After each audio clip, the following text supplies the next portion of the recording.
got a good thing coming, and it's all I need. Everything I wanted. I'm always reminded of how glad I am I don't wear headphones for these things. All right, so here we are. Let's start off with a quick intro for everybody. We got JD, Anton, and myself, Bondor, on the call today. JD, how about you roll us off and I'll... Yeah, let's do it. I'm gonna give everybody the full for that. But so JD, Bitcoin advertising, cyberpunk cinema, trying to continue to further how we tell the Bitcoin story in 30 seconds or less. Bondor, I've worked in a myriad of industries, seen how Fiat has destroyed so much of our modern reality, and I'm basically there's only one way forward, and that's through Bitcoin. And so, death to Fiat, long live Bitcoin. I'm Anton Syme, filmmaker, cinematographer, director, and Bitcoiner. And that's it. Anton, I'm not gonna lie, seeing your stuff full screen, it just looks so good. I know. Yeah. First time I've had a real camera for this podcast. So good. What's our topic today, Bondor? So this came up yesterday when I saw it on Twitter. I was just explaining this, behind the scenes, but for the sake of our audience, I'll bring it up again because it's a huge revelation for me, and it's like I imagine that this starts another conversation, or we can jump off from there. But it's kind of like boggling my mind right now. So here's the basic premise.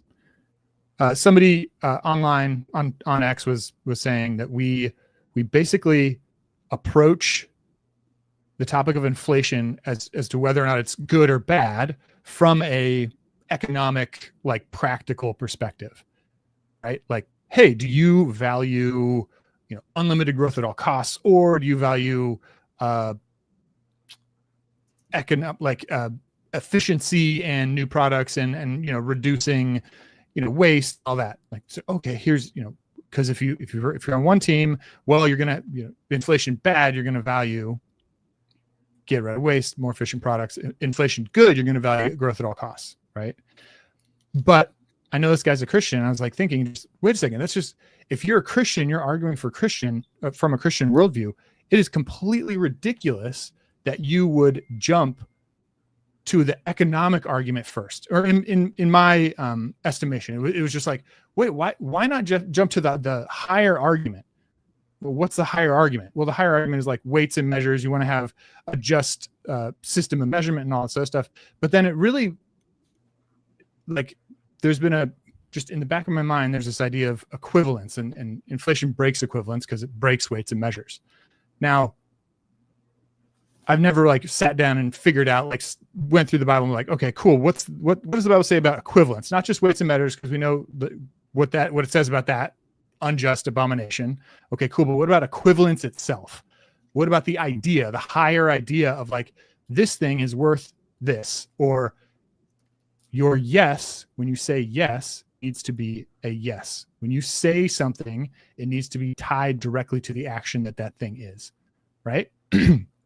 Now, that opened up a whole unbelievable study, and everybody should just do that. Ask AI to present to you what the Bible says about equivalence, because immediately you get the idea that, oh, the cost of sin, consequence of sin is death. Those are equivalent. You need that for there to be equivalence, right? Now, the next stage of this is going to be, well, okay,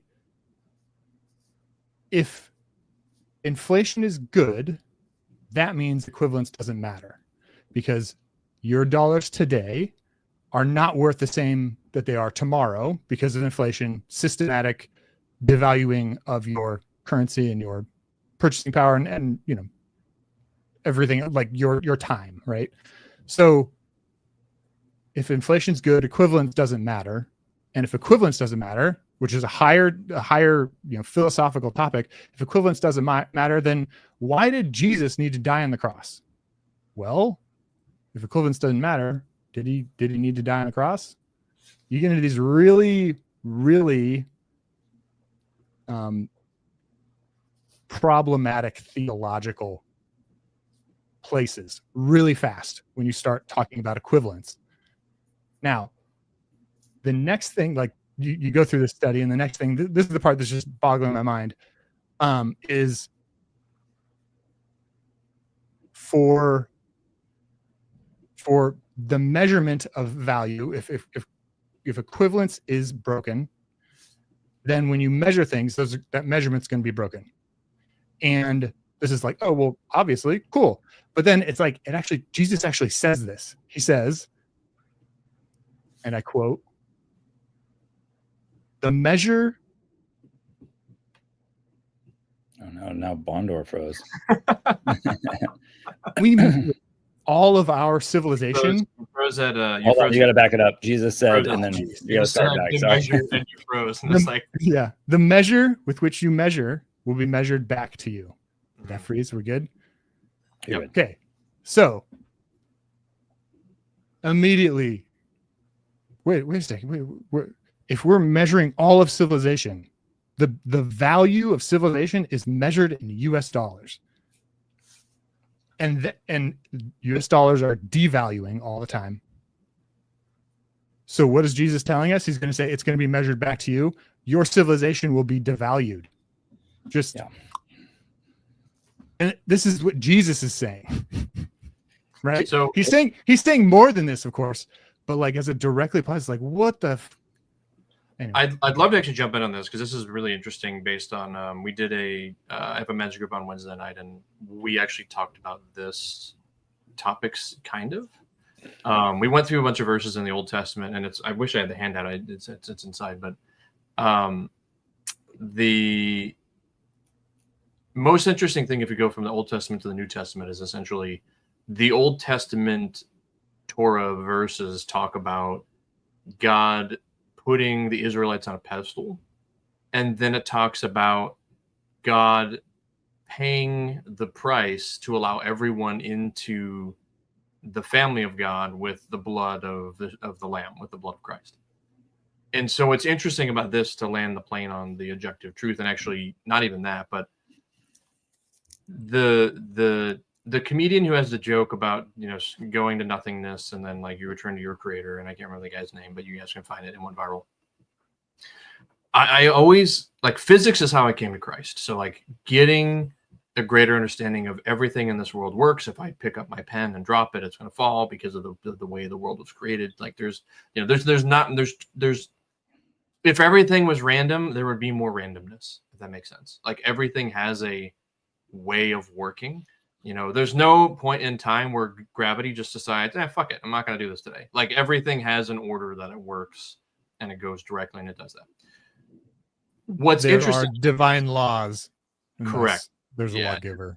And what's interesting about the Big Bang, and you do the Big Bang theory, is it's like everything is spreading and everything is moving out, and it goes to one of the things that I always think about with God is, and there's parts of like people are always like, oh, Christianity is a monotheistic religion, and it's like, no, it's a monotheistic king, but even in the Bible it says you will have no other gods before me. So even the Bible in and of itself doesn't disagree that other gods could exist. It has the greater piece that there is only one God that you should worship, and there's only one God who is the true God of all things and created all things, right? Where I'm going with this, though, from an objective truth perspective, that's really fascinating, interesting to this, is physics. And so what I mean by this is when you look at the Bible or any great text and like a propaganda, right? As we're already seeing like with MK Ultra and everything has momentum. This conversation has momentum. It had like you put something into it and you started a kickstart going in a direction. A text, a Bible, or whatever it is, starts people, it's putting something into a system and it starts it moving in a direction. The Big Bang, the system started and it's expanding out. Something happened. And so there's a cause and effect. Like all of these laws have been set into motion. And so what's interesting though is, and from a Christian perspective, like this just continues to affirm for me more and more how God is real and true and correct, because even God obeys the laws of physics. And so what I mean by that was, in the Bible, if you look at the arc of God's people, I have a chosen people, these are my people, and you will be set apart and set above everyone else. In order for that to change, he did something. He still obeyed the law. Like, he could have done nothing, but he still obeyed the laws of the world that he had created. And it's like, I'm going to do a thing, shed blood, to allow a new thing to happen. And so it's for me, that just continues to affirm the Christian God as the correct God, and and the God, and God, capital G, because if you as the God obeys the laws, you came down and you subjected yourself to these laws to get a greater understanding of them, you became Christ, and you went through it and you did this thing. It's like, that is standing on truth. And so it's this greater thing of like fiat has no truth. Up is down, down is up, left is right. Your $1 is actually worth a gajillion dollars because I said so. There is no truth there. And so, to your greater point of having a truth, it's like, there is the truth, capital T. Thank you, Cameron, for phrasing. There's the truth, capital T. And what's great about the Christian God is he obeys that in every regard, and even in the and I'll land on this thing, but what's fascinating about Jesus Christ as the person, not just as the God, but they're like, he was three things: Father, Son, Holy Spirit. He was holy man and holy God, and he could have abdicated himself from the responsibility of being holy man, but we know he didn't, because even in that moment before he succumbed to death, the final thing for man, while he's on the cross, he cried out, Eloi, Eloi, Eloi, in that fear, that mortal fear of like, what happens next? Like, he went through it. And so it's so cool, this objective truth piece thing for me, because it's like, objective truth is what is going to unlock the next kind of like tier of human evolution. And landing the plane on Bitcoin, there is only one true objectively store of value, and that is Bitcoin. And that, to me, it's like, all this stuff is just like, thank God for Bitcoin. It's just cool. You brought up momentum. I would say generally people don't understand what inflation even is. And there's a lot to it. First of all, and I'm kind of backing it up to inflation. Also, I'm going to kind of bond or play devil's advocate in a way with this, because you said that some people say that inflation's good. And first of all, most people don't seem to know what inflation is, where it comes from. The Fed has a target of 2% inflation. I think it's something like every 30 years with 2% inflation, the value of your money gets cut in half. So if you save $100,000 over that time period, it will be worth in 30 years the equivalent of what 50,000 would buy you now. Anyway, point being, our money is made to devalue over time. And it's a process that nobody's really in control of. And so it's always, at one point, inflation will be 8%, like it was while Biden was in office. It's possible that during the COVID era, inflation went up to like 25%. On some things like lumber, inflation was like at 100%, et cetera. And you often hear people say in the media that inflation is slowing or inflation's going down. You hear them saying inflation's going down. What inflation is going down means is not that things have gotten cheaper or will get cheaper. It means things are getting less. They're getting expensive at a slower rate. It's just the momentum that's slowing down. Inflation is always momentum. And in regards to, so I'll go back to why inflation's good, playing devil's advocate. The reason why they say inflation is good is because let's say that you take out $100,000 loan and you have a 30-year mortgage on it or something like that. Well, 30 years from now, the equivalent of that loan is half of the value. And so over time, it gets cheaper and cheaper theoretically for you to service the loan. So essentially, people would just believe at this point that You're going to be in debt all the time. Everybody's just taking on debt for their entire lives. We're living a debt-based life. And so as we get older, it gets a little bit easier to pay off that debt if inflation keeps going on. But provided our income matches our or exceeds our inflation targets. Yeah, and it doesn't mean that your income is going to go up just because there's inflation. Your income might stay the same, which means that you're equivalent making less and less every year. Even if it's the same dollar amount, it buys you less things, which is exactly what we're experiencing. So, and I've been droning on about this a little too long, but there was a thing called modern monetary theory where, a few years ago, everybody was talking about it. Everybody was saying with modern monetary theory, we can just print money to pay off all of our debts. Why don't we take out debt and poverty and homelessness, give people free healthcare, and we'll just print more money and pay off the. Nobody talks about how every third world country does the exact same thing and runs their currency into zero. And pretty soon you have like a $3 trillion note, like in Zimbabwe. It's been tried over and over and over again, and it always fails. So anyway, I just wanted to go back. Yeah, I just want to explain why people say inflation is good. It's ridiculous that people say that because obviously it makes everything worse. Yeah, but they believe it because they just want their debt to be cheaper. It honestly it feels like the mafioso ethic, which is, oh well, everybody's going to do some bad things, right? That's never going to change. So we're going to be there and help them out. Everyone's going to do the drugs. So we're going to sell them the drugs. Hey, whatever. Everyone's going to go to the strip clubs. So we're going to own the strip clubs. Somebody's got to. We're going to, that's like cannabis so it's like, in California was that way. Everybody's gonna get into debt. So we might as well just devalue the debt. Everyone's gonna be in debt. So we're just gonna devalue the debt. That's how we it's literally just mafioso ethic. It's insanity. Yeah. What do you guys think in terms of like let's pull that thread out and the objective truth aspect of that. Like, do you think the belief that everybody's going to do it actually perpetuates and makes it worse? Like, is that one of the reasons we're in this pickle we are with 70 trillion, 70 gajillion is where I was going, but then I said God, but like, all of this fiat Godzillion. Yeah, Godzillion.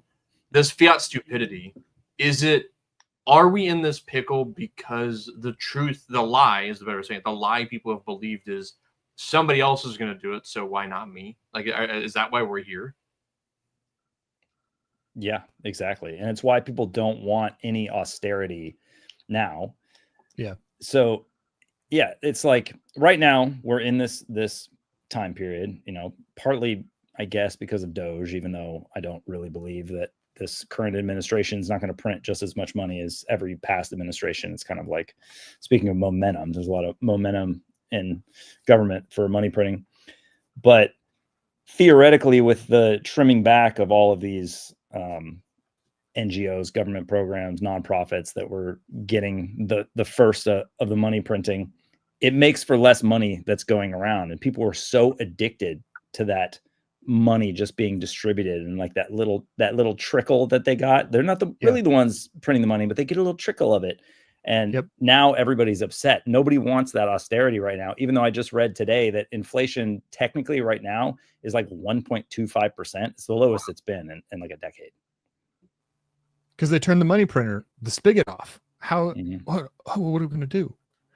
One of the things, so jumping back to the measurement piece, as I was going through this, I was like reading what Jesus said, as you measure, like, so I was like, okay, so we're measuring things incorrectly because our measuring stick is what is it? The slinky or the melting ice cube, like insert all the metaphors, changing ruler size.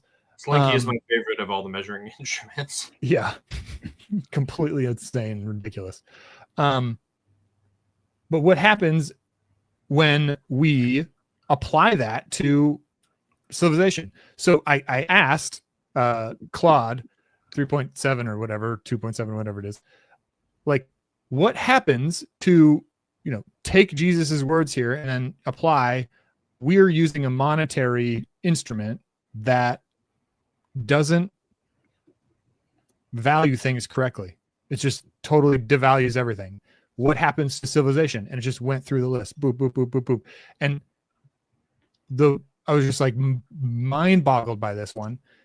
On there, it said, this is just the AI spitting it out. Oh, if your measurement for reality, essentially, because that's what money is a measurement of reality. Mm-hmm. If it's broken, you're going to have a real hard problem understanding what is. Like, what are the things? Like, what is? What is existence? How do we understand ontological problems and ontological truth? And like, what is ontology just as a concept? What is it? What's the whole thing? Right now, immediately under that's like, there's some, okay, so cool. What is it's hard for us to understand what is anymore. And right immediately under that is objective truth claims will just be seen as power grabs. That's, and so for me, as a guy who's, consumed Keller's work for years, it's immediately just like, boop, huge light bulb goes off, because one of Keller's points was one of his huge, he wrote the book Reason for God in large part because of this idea, which is, if Nietzsche said, and Nietzsche and Foucault basically made arguments towards this end, which was, well, how can we know that all truth claims, like the claims made by Christianity, aren't just power grabs that the church uses to keep and retain and grow its own power? How can we know that it's either objectively true or it's just a group of people trying to get power just like everybody else? But and Keller's point was that, well, if that's true, well, then Nietzsche's objective claim that that's just a power grab is itself a power grab. And so why should we trust that? And so when you devalue the currency, you run into ontological problems, and the ontological problems manifest themselves in the highest levels of philosophy as logical or illogical, just objective garbage, essentially. And then, so it's the garbage in, garbage out, which is what Jesus is saying. If you measure something with this, you're going to have terrible results. If you use a terrible thing, it's going to be terrible. Yeah, it's interesting. Like the power grab of the Bible falls apart, and it's the exact same thing though that actually, it's kind of like the coincidence thing, right? If what I was saying before is the God of, like, the Christian God, the Jewish God, essentially one and the same, Yahweh. But if that God is to be believed, and this is my ignorance, by the way, I can't speak to Allah and the Quran. I think it's a little bit different, but that's just ignorance here. But so I can't speak educatedly on that particular topic because I just don't care. And it's more so, it's not that I don't care, just don't have time. But where I'm going with this is, even in the historical things that have been corroborated by multiple, historians of the day, it's like the walls of, and I don't know if it's like Jericho, but it's like there's a couple different like random historical things of the Bible that happened that Jesus did or whatever it was, that are corroborated by Romans or corroborated by other people in old historical texts that have been found. All of them obey the laws of physics, and they're unique in different ways. So it's like, the only one that's like interesting, like Lot's wife turns into a pillar of salt. But the one that's interesting is like when people like were devoured by the earth. Well, you just basically had like a really targeted earthquake, and it's like, boom, you're done. Like a sinkhole. Like we've seen sinkholes happen, right?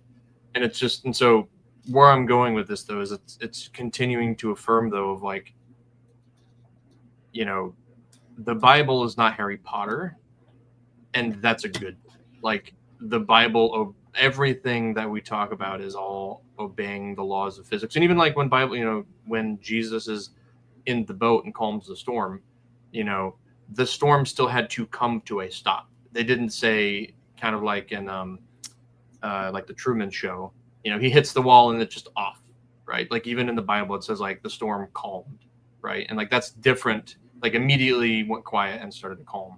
You know, it's just unique. It's cool. It's very cool to see the just the following objective truth in this book that is seen as a historical text, but actually is, you know, more than that. I'm having a thought that you can't really understand morality if you don't have a way of denominating value that has like a dependable value over time. Basically, if you have an inflation, you can't understand morality. Take the Bible, for example. You can go back and you can, you know, if you're talking about a denarius or whatever the different, what are some of the talents? There's like different denominations. And oftentimes in the footnote, it'll say like, this was equivalent to a month's wages. And your wages are essentially a moral value of what your effort or your talent can get you in value terms. And so when the money's broken and you don't know what the value is, you almost can't even judge morality. And that would make a lot of sense because whenever there's hyperinflation in countries, usually the morality goes completely out of whack. Like it's the most overused example, but it's a pretty good example when you go. You saw it during COVID. You saw it during the riots, during the BLM and all those other riots. It's like other people are other people are going to go, you know, steal crap. I'm going to go steal crap too. And it's like, you know, some of the people that they arrested, they're just like, oh, my friends. And it's just like, you know, morality becomes mob morality, and it falls to the lowest common denominator of the mob. Yeah, and that's the time preference argument as well. Yeah, they were throwing money around. They were giving PPP loans. People were taking advantage of those. People were filing for unemployment. And in California, it was like click a button, you just get money. People were taking on multiple, you know, if they could, they were taking on multiple jobs where it's like a, you know, work from home type of situation. They weren't paying their mortgages. They weren't paying their student loans. And, you know, you were getting the stimulus checks and you had crazy inflation going on. There was like a sort of price gouging. Everything, all objective value as far as how it gets tied to how it's denominated in the dollar amount got completely thrown out of whack, and society just unraveled almost immediately.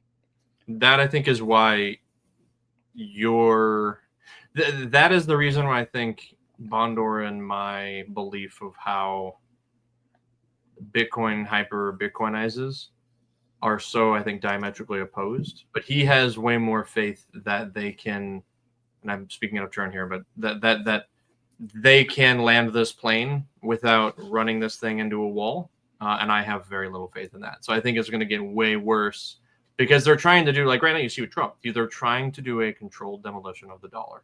If you're not paying attention, newsflash, that's what's happening right now. Like a big strategic Bitcoin reserve and a crypto stuff, like they're hedging against, you know, and also why have we not gone into Fort Knox yet?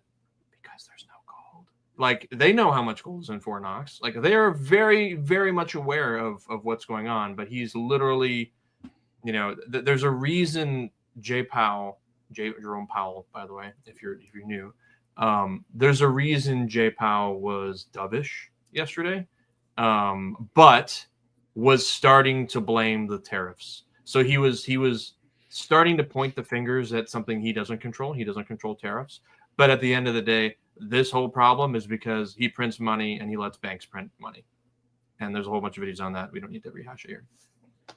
And I don't think they're smart enough to pull out of this tailspin. I don't know that there's no gold in Fort Knox. Maybe there is. It's very possible also if they went into Fort Knox and they took an account of the gold, it would just bring it back into people's minds. And people would be like, oh, our money's backed by the gold. And then they'd be like, no, I mean, that's not what it is now. Oh, it just perfect. Kind of we can print a whole bunch more money now because we know that Yeah, exactly. Yeah. Rehypothecation is the problem. And if you're new here also, you know, that's what happened with, and if you're going to be like, oh, Bitcoin is bad because it like crashed on stuff, it's because it was rehypothecated. That's what happened with SBF and FTX.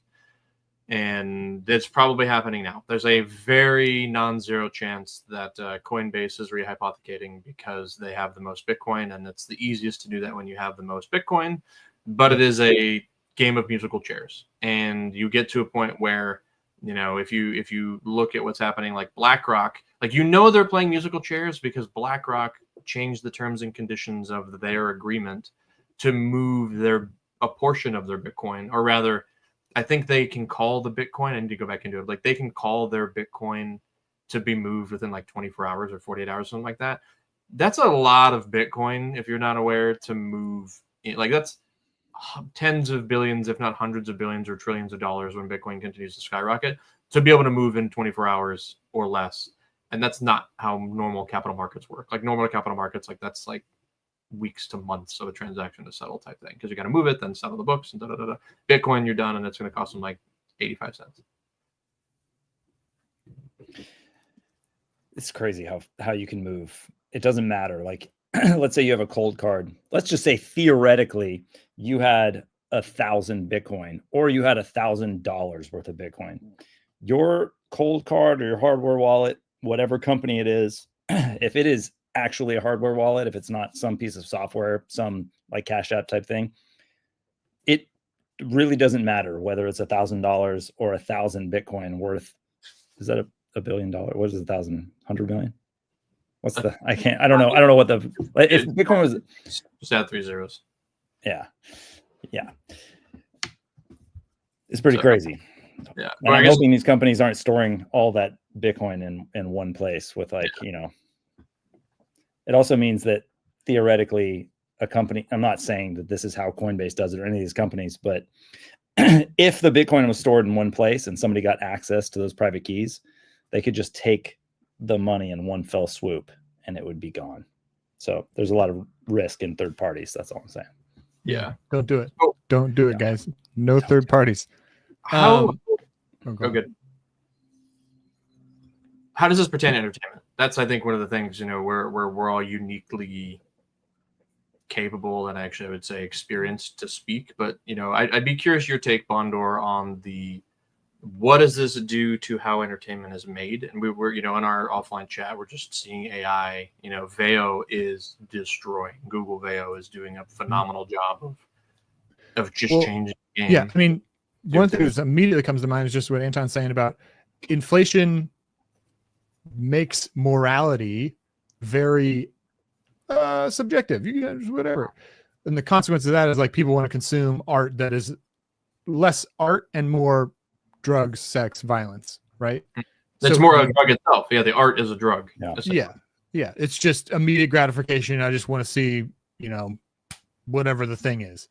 As opposed to, I want to actually be engaged with the story and understand the complexity of the issue that's at hand, and how do these characters deal with it, and how do they grow through this process, and, you know, how the relationships change. The whole, like, backbone of good storytelling is just replaced by how many flips can the car do when it crashes into the food cart, right? And it's just, it's just goofy. So I think there's actually two ways you can almost see it as a breakaway civilization kind of thing. We on one camp we have the legacy world, which just wants drug, sex, violence, and all of that. And then in the other camp, we have Bitcoiners who want their time preferences are lowering, and we're talking about generations of high time preference being built into the next generation, and their high time preference raising built into the next generation, their high time preference raising. This is the first generation of people who are now, like, the Bitcoiners are now on the lower the time preference. Now, I don't know how fast you can lower your time preference. Like, honestly, for myself, it's super difficult. Like, I grew up listening to EDM, DJing, like going to raves and, you know, all sorts of other stuff. Yeah. Boots and cats. Now it's just not interesting to me, but it's taken me years, right? It's like, how many, like, my parents thought EDM was whatever, goofy. Their parents thought the Beatles were goofy. My great grandparents, I'm sure, thought big band was goofy, right? The jazz era was goofy. Like, so how are we undoing that culturally? What does that look like for film? And then we still live in a fiat denominated world which one of these things is going to play out and which one's going to be more important or whatever. One of the things that's interesting, like Anton, I think you mentioned like the BLM riots and all the other stuff, like all that insane goofiness being predicated on an inflating currency. Well, what does that look like today under a 1.2% inflation paradigm? Not a lot of people are, I mean, a lot of people are whatever, keying Teslas, right? But it's not like, have we seen the mass riots yet? Like, have we seen, where's all that stuff? It's not really happening. I mean, maybe it will happen with whatever kind of outrage can be manufactured next. But it's like, bro, the narrative's like the people keying Teslas are like, these guys are the saddest, most NPC people that have ever existed. Like, nobody wants to follow that. Anybody who has a brain doesn't want to follow that, right? Whereas you felt like this moral imperative, not that I did, but like many people felt a moral imperative to participate in the BLM stuff, right? That moral imperative, was that from inflation? Now that's gone presently, probably will come back. That's probably, JD, where you and I get this differentiation, where it's like, I'm basically like, Bitcoin's a firewall. Like, we're essentially, anybody who's on that page is going to have protection and be able to weather the drama that's coming through from the fiat world. As a firewall, protects you from the fire or the flood or whatever. So maybe our disagreement is really just, hey, we think one thing is bigger and more powerful versus the other thing, which is less big and less powerful and doesn't have the, you know. Yeah, I'll tell a quick, like, random story, but I will say AI has made me more or less optimistic. Your objective truth thing, and I was thinking about AI, that is actually the most important thing when it comes to AI. Because if the objective truth of AI comes to rest on there should be no pain, if that is where it is, then there is only one solution, and that is mass extinction.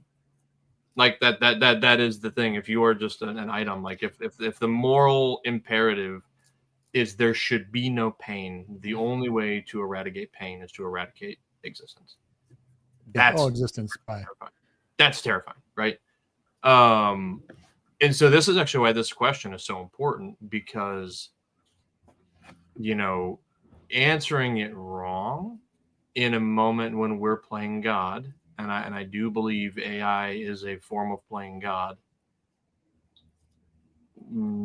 does result in what Elon is afraid of, which is a mass extinction event.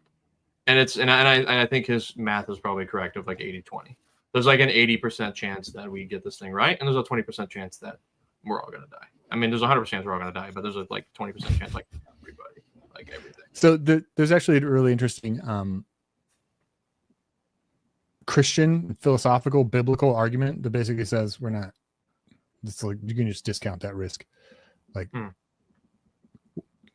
like sure, there's going to be a like end days apocalypse, etc., or not. I mean, depends on how you interpret it, right? But if God's like, oh yeah, we're going to create man for the purpose of like so that man can destroy themselves, it's like, well, it doesn't really check out. And I'd have to go back and look at the arguments better. But if I recall correctly, it's just like there's a lot of inconsistencies within the logic of why do any of this, you know, and to the degree where you're like, well, it's really about humanity kind of just continues to grow, literally terraforms the stars. Like it's just going to go, and we're just going to go and go and go. And I really don't buy into the if we can just get through this one little, nah. I do agree that from a biblical perspective, the robots rising up and killing us Terminator style and becoming self-aware and exterminating humans it's not what the Bible says is going to happen exactly. So if you believe the Bible is kind of like speaking to future events, you could say, okay, it's not going to happen. But That's fair. It is true that we are creating the robots and creating the AI with the intention of killing humans. I mean, they are creating war robots that are armed, and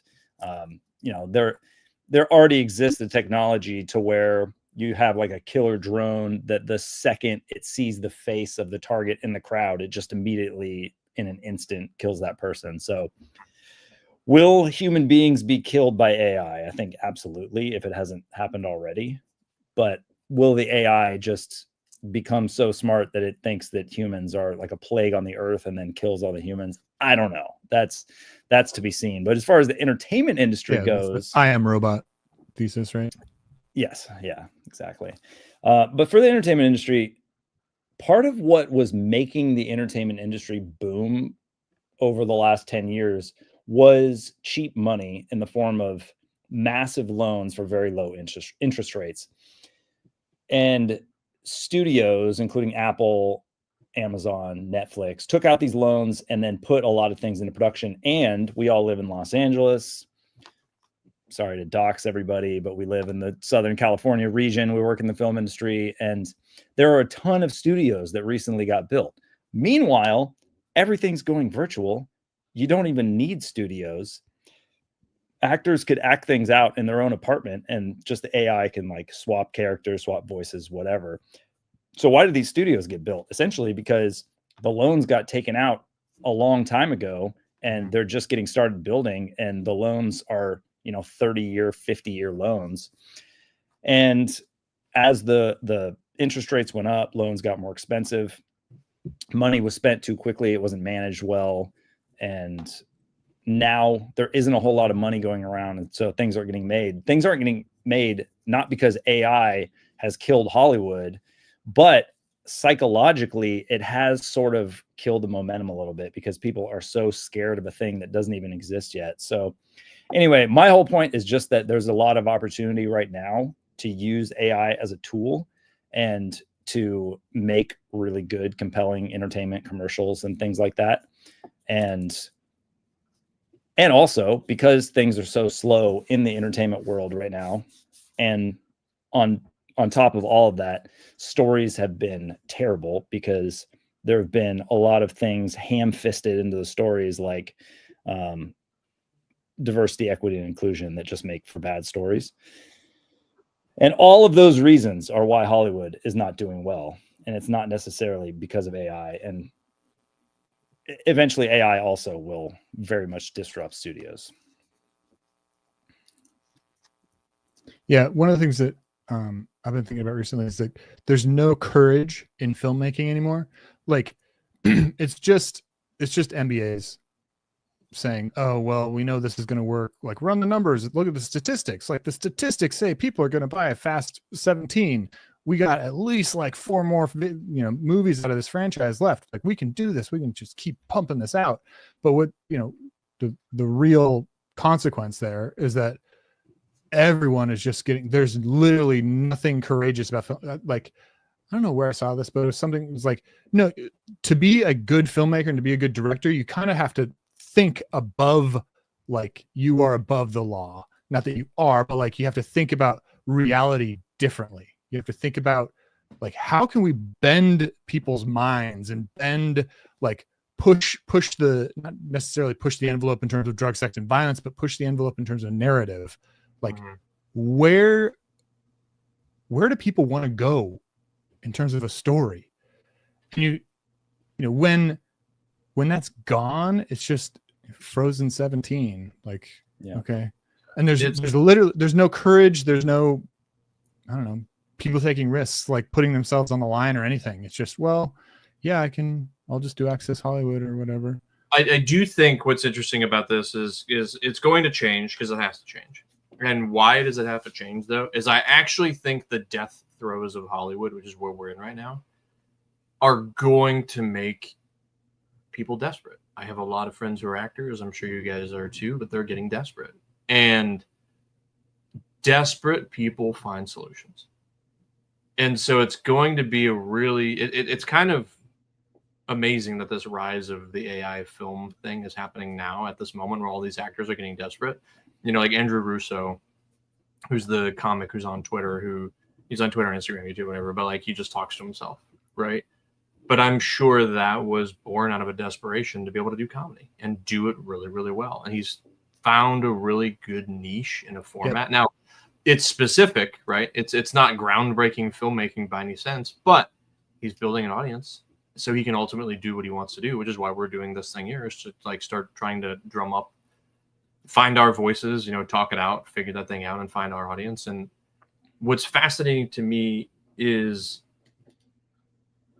you were talking a little bit earlier, Bondor, about kind of like you don't know how far the pendulum swung in terms of morality. But I think what's interesting is the pendulum of morality feels like a slow-moving object.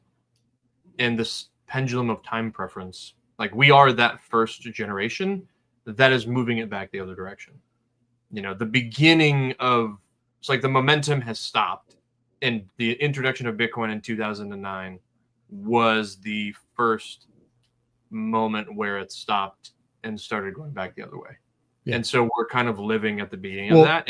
So if it has even started going back the other way at all, right? Because something that's, you look at the physics of it, going back to physics, the momentum for anything, it's like the deceleration, it's still going in the same direction, but the deceleration, like, that's true. Then it has to go over the curve. Now, for each person, it's going to be different.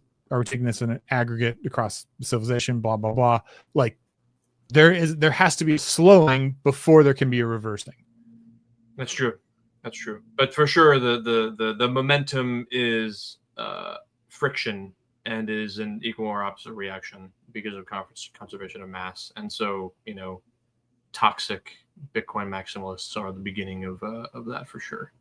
And I'd say I'd say Christians were probably, you know, a force that kind of was like gravity, always kind of pulling it back towards one direction. But I would say Bitcoiners are this. Well, I mean, the Christians, the Christians were supposedly doing that, but really they were just retarding themselves like a fire retardant by using fiat. And so now the combination of Bitcoin plus Christianity really starts to actually be a stop. Like the church militant gets woken up because the church militant is armed again, right? Like we're not just shooting ourselves in the foot every time we say something.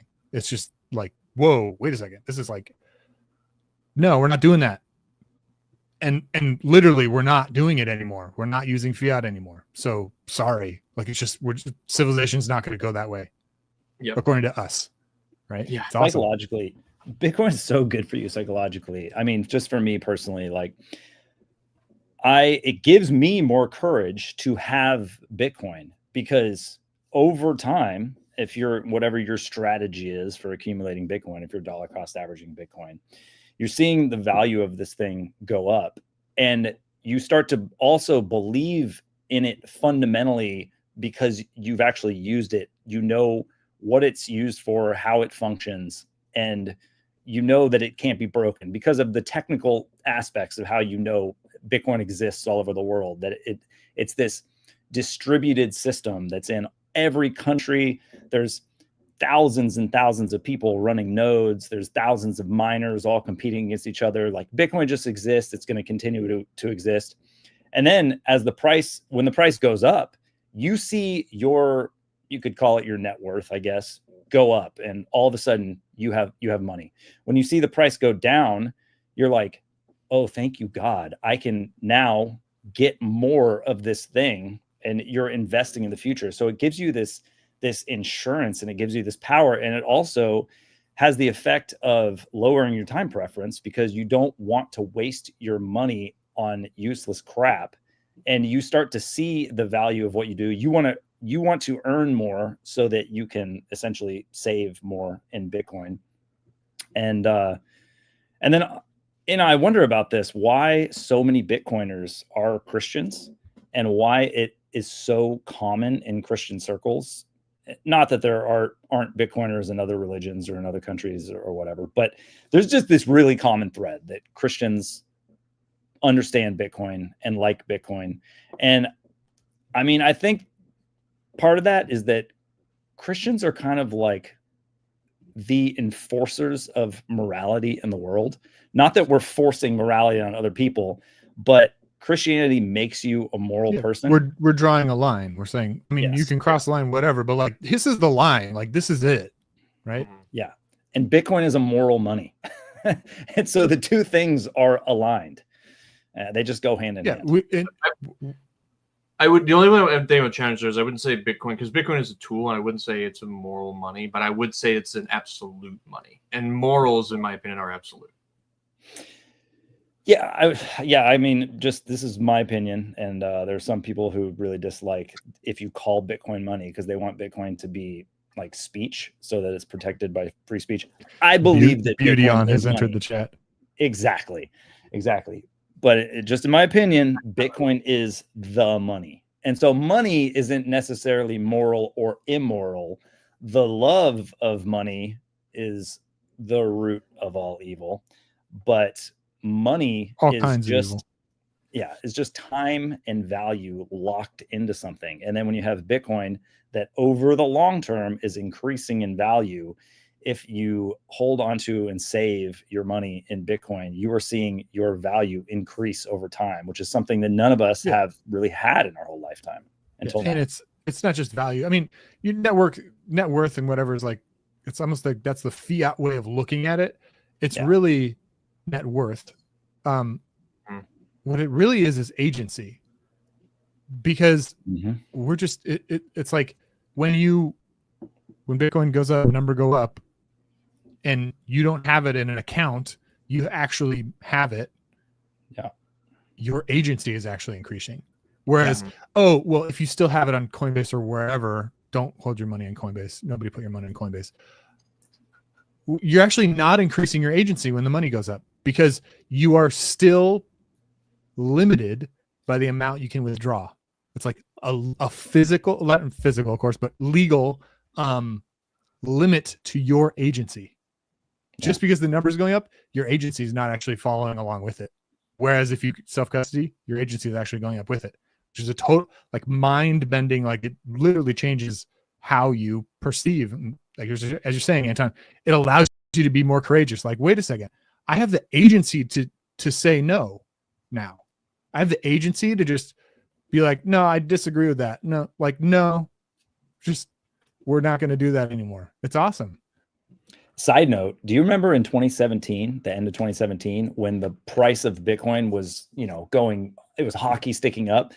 Coinbase was locking people out. It was crashing. It was unusable. They weren't allowing withdrawals. Yes, I remember that. Do you remember when it was also the BCH fork and all that? There was the BCH fork, and then this isn't Bitcoin, but when GameStop stock was raging and you had all the like GameStop plebs, for lack of a better term, and Robinhood just froze GameStop trading, and then even the stock market was hitting the breaker and not letting people trade, and then they would get back on, the value would crash and they couldn't get out of it. Like with Bitcoin, when you have Bitcoin in a hardware wallet, it is not, and I'm only saying this for anybody else listening who maybe doesn't know this, it's not on a piece of software. It's not in a bank. You are the bank. It's not being held by Wells Fargo. You are your own Wells Fargo. Your whatever your name is, bank. And it's a pretty empowering thing. Yeah, it's interesting. It's really hard to explain that aspect of things. I actually had a friend over on last week, and he is not a Bitcoiner, but he gets it. Like he just gets it. He owned some Bitcoin at one point in time, and then kind of ran up, and we were kind of talking through, and he was trying to explain Bitcoin to somebody, and he was like, and it's specifically Bitcoin mining. Like he was over here looking at my BitAccess, and he was explaining Bitcoin, and he's like, Bitcoin is like finding a Bitcoin block is Willy Wonka's golden ticket. And he's like, the best way to think about this is your Violet from Willy Wonka and the Chocolate Factory. And Violet's dad, what did he do? He hired all these people to create an assembly line to find this golden ticket because she wanted to do it. And so they were ripping over these boxes of chocolate and they finally found one. That is Bitcoin mining, is literally all of these people ripping over these chocolate bars trying to find that golden ticket. What people miss in all of this, though, is the building that they're in is everywhere. It's the internet. It's every single place. And so the challenge we have is we as humans are bound by space and time, but we have this wonderful thing called the internet that lets us do what gods did in all these old texts. We get to teleport. We're talking to you now from from all over the world and wherever you are, and we're teleporting into your world. We're doing these outlandish things, but what's hard is we still can't extricate our understanding of value and money because we're just constantly bombarded with like, this is value and money, and it's a hard physical thing that I can touch. And then when I deposit this thing into a bank, a number goes up and we have an assumption that that number exists inside of that building that we drive by and has like armed bars on the side of it. That's not how Bitcoin works, and that's not how the internet works. And so that's the like big challenge that people have, is like, you can explain these big concepts, but it's like Bitcoin is a safety deposit box in the sky, and because it's in the sky, the cloud, everyone, on everyone's thing that is effectively the cloud, it is almost an impenetrable fortress to a degree. Yeah, with everything else, there's a house. Everything else is a casino. There's a house, and the house always wins. And with Bitcoin, you are the house. This is stuff that people, Bitcoiners know this, but 99.9% of people have no idea. Yeah. They have no idea. They think there's a CEO of Bitcoin. They think Bitcoin's a company. And and the reason is just that they haven't used it. They sort of understand how Bitcoin works. Maybe they've used Cash App or Coinbase or Gemini or something like this. They just so I just encourage anybody watching this who's into Bitcoin, who hasn't taken your money off of an exchange, held it on a hardware wallet, written down your seed words, just transferred from one hardware wallet to another hardware wallet. It fundamentally changes how you understand it when you use it. You have to use it, though. That's I don't think people get it until they do that, honestly, because you basically have to operate to, it's the same as a bank until you do that, and then it's not a bank anymore. Yeah, because you don't use a piece of software. It's like you're not logging into your Coinbase account or your Cash App account and having to rely on some company that has an office somewhere to send something. It's almost impossible to understand until you do it, that it's a giant distributed network and not a company of any kind. There's thousands of different pieces of software that all interact with it, and it just works. Yeah. Yeah, that's also the unfortunate piece of it, though, right? Is sovereignty is responsibility. And unfortunately, high time preference individuals do not have a good absolutely abdicate responsibility. Yeah, it goes to Charlie Kirk. There was an interview that he posted when he was doing his campus stuff, and there's this girl, and I think she's from Tennessee, and she's just screaming at him about you hate abortion, and and he's like, murdering babies is never good. She's not a baby, it's an embryo. And he's like, that is a distortion of the language to make you feel good about a bad decision you made. And she's like, you'd have me drop out of college to raise a kid. And it's like, you're continuing to ignore the responsibility. He's like, and he says, it's like, I would have you understand the ramifications of having out of wedlock sex, and then have a greater understanding of your decision is having consequences on other people. It's one of those things that's interesting. It's like, and I'm just having this thought now, but it's like, when two people get into a car accident, nobody gets pissed off that somebody was driving. And it's like, in this particular case, it's like, you need to take responsibility for the fact that you were driving, you were having sex, and that your thing you were doing, driving, having sex, had a consequence. And when you're driving, sometimes there's accidents, but you figure it out. And it's the same thing of you're having sex. Sometimes there's babies, you figure it out. Having sex and aborting the baby is literally the functional equivalent of driving a car, getting into a car wreck, and walking away from the wreckage and just expecting there to be no consequences. That is fundamentally what abortion is. Yeah, going to abortion, by the way, just like we all have children. Having children, of course, it's hard to raise a child. There's no doubt there's challenges and everything, but it's better than not raising a child.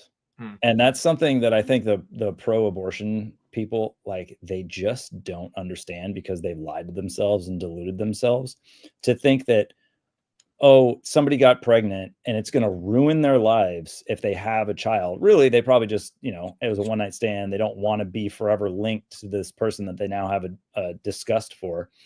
But having the baby, yes, there's going to be challenges. There's going to be things that are hard. It fundamentally will make your life better to have the child. And yet people lie to themselves and do something that is going to fundamentally long-term harm themselves by having the abortion, thinking that it's helping themselves. I feel like there's like an analogy to Fiat, everything they're talking about with abortion. It's like Fiat is the abortion of money. Yeah. And it also just makes you a better person. Like, internally, you have to deal with your stuff. It's like, yeah, now I'm a better person because of this. It's unbelievable. Yeah. Real quick, I wanted to say that we were talking about I forget which one you brought up, JD, but it was Charlie Kirk. But Dennis Prager had this thing. I did the movie No Safe Spaces with Dennis Prager back a few years ago. He had this thing where he said, people don't want freedom. They want to be taken care of. Freedom is scary. So it's like, no, I just, but for us, we want freedom, and Bitcoin is freedom. And yes, it requires your own responsibility over your money. But what do you get in return, in exchange? You get freedom. Just kind of coming back into that and like landing it back on God, though, like there's an interesting thing that was brought up last night is worshiping God. Requiring you to worship him is actually the most godly thing he can do. Because if you think about it, he created us to worship him. If you think about it from a Christian perspective, we were created as an object of worship. In a dual sense of that, we were created in his image to worship him, but we were also created in his image as an act of worship. And so it's the most godly thing God can do. And people are like, I don't want to give my life to God. Like, the most godly thing and the truest thing you can do with your life is worship God, because that's what you were created to do. And so it's glorifying to him to help you live into that. And I blanked on why I got on this, because there was a point that I was trying to land with it. But at the end of the day, it's like, oh, this is people you didn't take care of. Taking care, like God taking care of us is God worshiping us to a degree, which I know is counterintuitive, but like Christ was that act of worship.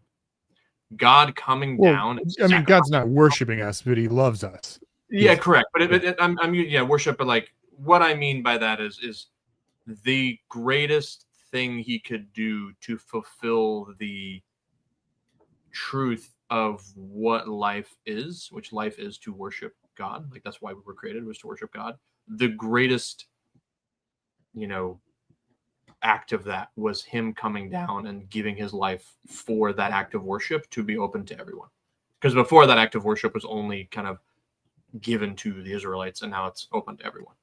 And so it's he paid the price for that to be a thing, and like he paid the price, like he paid the admission to the party that is living into, and he had to pay it. There was no false equivalence. Yeah, but he did it to take care of us, which goes for real. Yeah, this is a real debt that was really paid. Incredible. Yeah. You said God worships us, and I understand what you mean, because I don't think that I could fully understand God's love had I not had children, because when you have children, you will come to understand you will never love anything as much as you love your children. Your children can drive you crazy. They can do stuff. They can make you mad, but you love them unconditionally. And that is the way that God loves his creation, all human beings, just the same way that you love your own children. God has that love for every single human being on earth. So you could say God worships us like you worship your children. It's not like the best phrasing theologically, but like I understand it. It's like God is deeply in love with his children. Yeah, and maybe it's not worship, right? Because it's that relationship of a father and son. It's not that he worships us. It's that like the way to say it is the same thing. Like it's just like it's that feeling of I would die for my kids. It's this. It's we all get it as parents. It's like I would die for my kids. I would die for my kids, and that's which is what he did. Which is what Jesus did for us. And with that, we can. But that's it. That's the hot. By the way, real quick before we wrap anything up, I can't get it out of my head whenever one of us has a soundbite, like my thought is like, this is gonna look so good in a YouTube short. Have you guys been watching those? They're good. They're really good. It does sometimes like cut off mid thought, so I do need to go in there and actually do a little more like QCing of them, because I was like, this last batch I was just like, I'm just posting them all, and so I just went on there and like had them go. But I do think it's good. It's good. It's not great, but it's good. I've sent some to some friends. Every other one's pretty good. I just did a thing about the number of children, by the way, and it says people with one child on average live 3 years longer than people with no children. And people with 2+ children live on average 5 years longer than people without kids. Yeah, checks out. And just anecdotally, people that are older who have children tend to just seem more youthful. It's that's like actually what this it's Grok, but that's actually what Grok says. Grok says the evidence leans towards social support and healthier behaviors are reasons for longer life among parents. Yeah. But it's having 2 children off, or what was this? With the greatest advantages coming after 80. There you go. So it's like, you want to die at 80, don't have any kids. If you want to die at 85, have some kids. I mean, it's 18 years plus of hell, but it's worth it. And if you want to be taken care of in your later years, have girls. No, sorry. Have girls. Yes, that's correct. Yeah. All righty. Should sign off. It was a pleasure, guys. Oh, as always. Cheers. See you next time. Buy Bitcoin. Got a good thing coming, and it's all I need.